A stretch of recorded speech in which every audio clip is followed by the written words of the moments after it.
Let's start with water. You made water rights a centerpiece of your campaign, kind of a new direction for the AG's office. Now you've issued a legal opinion that clears the way for an agreement to provide water to hundreds of residents in the Rio Verde foothills who've been without water for, gosh, almost 2 months now.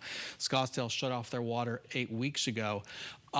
That was a very fast opinion between the time it was requested by Representative David Cook and the time your office issued it. What was going on? Yeah, it needed to be fast, and we really kind of dropped everything to get this done. Not everything, but you know, folks were within, we think, a couple weeks of running out of water. I think this is a good example of elected leaders from both parties working together. Representative Cook, you know, Supervisor Tom Galvin, Mayor Ortega, who you're about to talk to, coming together. We issued an opinion that said the county can provide water pursuant to its powers to ensure public health and safety and sanitation. Those statutes exist. We issued that opinion, clearing the way, I think, for the county to participate in this. But I hope Scottsdale does as well. I think they will ultimately.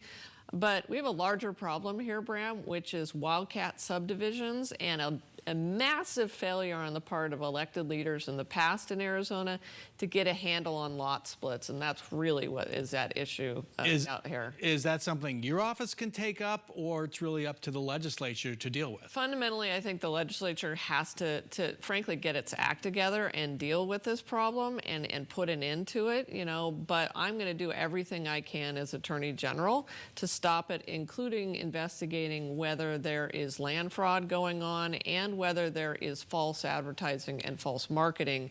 We are hearing that a lot of people in these areas, these unincorporated areas, especially out in that area, in Rio Verde foothills, are being told that they're living in Scottsdale. They're going to be provided Scottsdale water.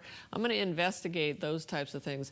But fundamentally, the legislature needs to solve this problem. It's kicked the can down the road for decades. You mentioned I will be talking with Mayor David Ortega in a few minutes. But that's one of the issues we'll be talking about.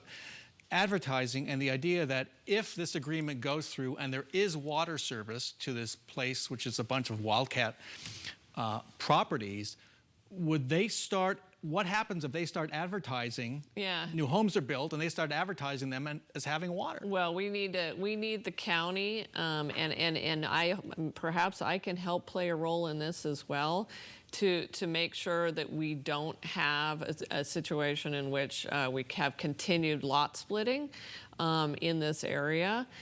We need to put a halt to that. We need a temporary moratorium at least. Now, obviously, EPCOR, the water company, is going to, in 2 years, be able to come in and essentially build a new utility out there, and that needs to happen. But we can't have Scottsdale coming to the table, the county coming to the table, solving this problem, and yet have over here a leak in the bucket, which is continued, you know, out of control development.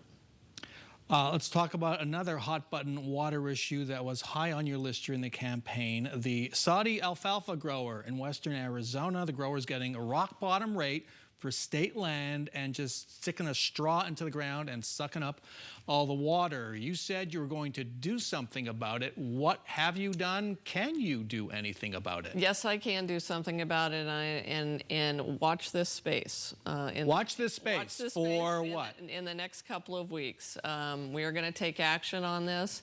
This is one of the most egregious, outrageous you know, examples of inaction by state government that I have ever seen, in which the state land department allowed the Saudis to lease land in western Arizona and La Paz County, grow alfalfa, send it back to Saudi Arabia, and we didn't charge, the state of Arizona didn't charge them a dime for that water.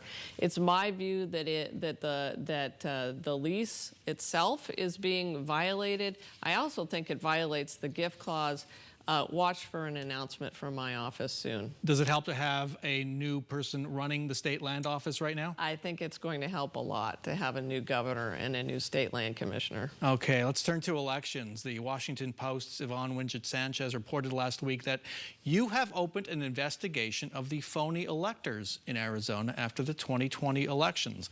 These are folks, Republicans, who represented themselves falsely as the chosen electors in that election. That investigation appears to be going on at the federal level by the DOJ. What state laws may have been broken? There's several state laws that may have been broken in that instance, and frankly, I'm not fully convinced that the federal government is investigating the fake electors. I know the Michigan Attorney General, Dana Nessel, has also come to the conclusion that the federal government is not investigating the same thing that happened in Michigan. So yes, I did announce, and I'll say it again here, we are going to investigate that. We are investigating that. And we've repurposed the election integrity unit inside my office to essentially, go from what was, I think, a voter suppression unit to one that protects voter rights and elections officials who increasingly are coming under, death threats, intimidation in hostile environments. So what's the statute that opens the door to an investigation here? Well, there are several statutes that prevent, there are several.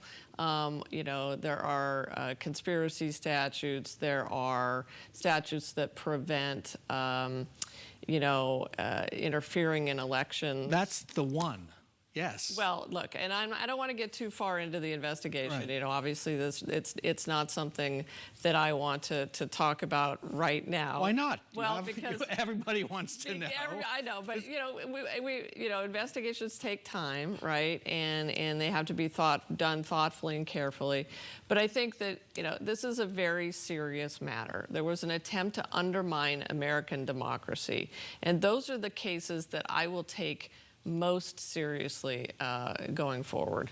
All right, got to end it there. Attorney General Kris Mayes, thanks so much for joining us. Thanks, Brown.